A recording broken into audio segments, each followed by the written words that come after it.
سارے جگ نالو لگ دیاں چنگیاں مدینے دیاں پاک.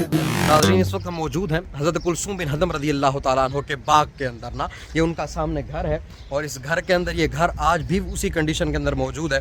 اور یہ سامنے میرے بستان المستظل ہے جہاں پر یہ لوگ موجود ہیں. یہ بستان المستظل ہے جہاں پر صدیق اکبر رضی اللہ تعالیٰ عنہ نے نبی پاک پہ سایہ کیا تھا اور دنیا والوں کو بتایا تھا کہ خادم کون ہے اور مخدوم کون ہے. اور یہ جو ہے نا وہ سامنے بیر عزق آپ کو نظر آ رہا ہے. بیر عزق یہاں سے نبی پاک صلی اللہ علیہ وآلہ وسلم نے غسل بھی فرمایا ہے. ناظرین اس وقت ہم موجود ہیں مسجد شیخین کے اندر. اس کو مسجد درا بھی کہا جاتا ہے, مسجد خیر بھی کہا جاتا ہے. یہ وہ مقام ہے جہاں پر نبی پاک صلی اللہ تعالیٰ علیہ وآلہ وسلم جنگ احد کی طرف جاتے ہوئے جس مقام پر آقا علیہ السلام رکے تھے.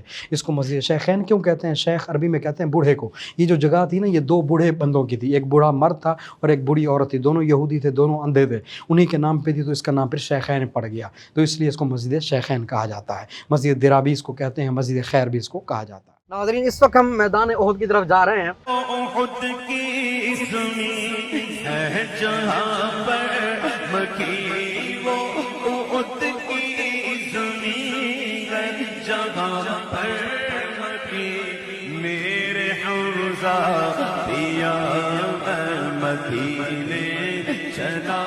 ناظرین اس وقت ہم میدان احد کے اندر پہنچ چکے ہیں. جس جگہ پر ہم کھڑے ہیں اس کو یہ جو پہاڑی ہے کیونکہ پہاڑی جنگ تھی جنگ احد کی, اس کو جبل رمات کہا جاتا ہے. جو جبل احد ہے یہ اس وقت رائٹ سائڈ پہ تھا نا. اگر ہم دھوپ کی وجہ سے ہم نے رخ ادھر کیا ہوا ہے, ورنہ دیکھیں کہ اگر ہم رخ ادھر کریں تو یہ رائٹ سائڈ پہ ہی آتا ہے. ٹھیک ہے, میں جو سامنے آپ کو احد پہاڑ نظر آ رہا ہے یہ اس وقت رائٹ سائڈ پہ ہی تھا. جنگ احد کا ایک المناک, دردناک, خطرناک جو ثانیہ تھا نا وہ حضرت امیر حمزہ کی شہادت تھی. کیونکہ حضور کو ان سے بڑی محبت تھی, اتنی محبت تھی کہ آپ فرماتے تھے کہ میرے چچاؤں میں سے محبوب ترین چچا امیر حمزہ ہیں. ناظرین ہم نے آپ کو جنگ احد کا نقشہ بتایا کہ جنگ احد کہاں پر ہوئی, اور وہاں سے نبی پاک صلی اللہ تعالیٰ علیہ وآلہ وسلم جب زخمی ہوئے نا تو وہاں سے نبی پاک سیدھا چل کے آئے تھے. اس کو مسجد فس کیوں کہتے ہیں؟ یہاں پر قرآن کی کچھ آیات کا نزول بھی ہوا تھا. عرب کے اندر عمومی طور پر ہوتا یہ ہے کہ جب پہاڑوں پر کوئی بارش وغیرہ ہوتی ہے نا تو کوئی ایسا دائرہ جہاں پر بارش کا پانی جمع ہو جائے اور 2-3 ہفتے تک بھی پانی وہاں پر جمع رہے, بسا اوقات کئی مہینوں پر بھی پانی وہاں پر جمع رہے نا, اس کو عربی میں محراس کہا جاتا ہے. ٹھیک ہے, محراس وہ جگہ ہم آپ کو دکھاتے ہیں. شیخین ہم نے آپ کو مسجد دکھائی, میدان احد دکھایا, جبل رمات دکھایا. پھر اس کے بعد جب نبی پاک زخمی ہوئے تو مسجد فس والی ہم نے آپ کو جگہ دکھائی کہ وہاں پر آقا علیہ السلام آ کر رکے تھے نا, اور حضرت علی رضی اللہ تعالیٰ عنہ کو بھیجا تھا کہ پانی لے کے آؤ. آئیے ہم آپ کو جگہ دکھاتے ہیں کہ یہاں پر پانی جمع ہوتا تھا. یہ دیکھیں یہ جگہ ایسی بنی ہوئی ہے کہ یہاں پر دیکھیں بالکل پانی جمع ہو جاتا ہے. تو یہاں سے پانی لے کر کے گئے تھے حضرت علی المرتضیٰ کہ آقا علیہ السلام کے زخموں کو دھویا جائے.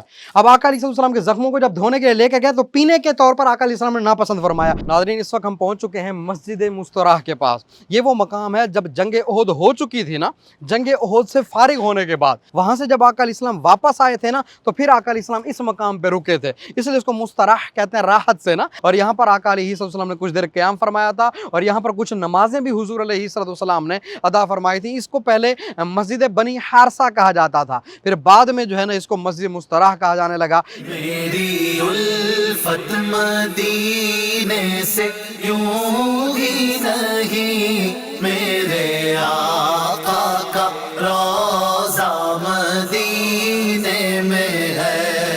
یہ وہ مبارک پہاڑ ہے جس کے بارے میں آقا نے فرمایا کہ جبل یحبنا ونحبہ. یہ وہ پہاڑ ہے جو ہم سے محبت کرتا ہے, ہم اس سے محبت کرتے ہیں. اس کو جنت کے پہاڑوں کا ٹکڑا قرار دیا, اس کو جنتی پہاڑ قرار دیا, اور آقا علیہ السلام نے اس کو سرخ پہاڑ قرار دیا. حضور علیہ السلام نے اس کو اپنا عاشق فرمایا, محب رسول پہاڑ اس کو کہا گیا. یہ دیکھیں ہم آپ کو ابھی دکھاتے ہیں سامنے یہ خط مدینی پر کچھ آیتیں اور کچھ قصیدے وغیرہ پرانی باتیں لکھی ہوئی ہیں. پہلا پتھر, پہلے پتھر کے اوپر جو پتھر ہے وہاں دیکھیں محمد واضح طور پر لکھا ہوا ہے, کیونکہ پہلے کے دور میں یا تو ہڈیوں پر قرآن لکھا جاتا تھا یا پتھروں پر قرآن لکھا جاتا تھا, کیونکہ کاپی قلم کا تو کوئی تصور ہی نہیں تھا نا.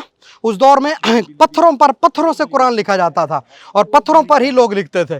وہ دیکھیں سامنے کچھ قصیدے, عربی قصیدے لکھے ہوئے ہیں خط مدینی پر. دیکھیں وہ سامنے محمد تو بالکل واضح ہے, یعنی اسی صحابہ کرام یا تابعین کے دور میں, کیونکہ قرآن پہ اعراب تو حجاج بن یوسف نے لگوائے تھے اور اس پر کوئی اعراب نہیں ہے, کوئی نقطہ, کوئی زبر زیر پیش نہیں ہے. سارے جگ نالو لگ دیاں چنگیاں مدینے دیاں پاک گلیاں, مدینے دیاں پاک گلیاں.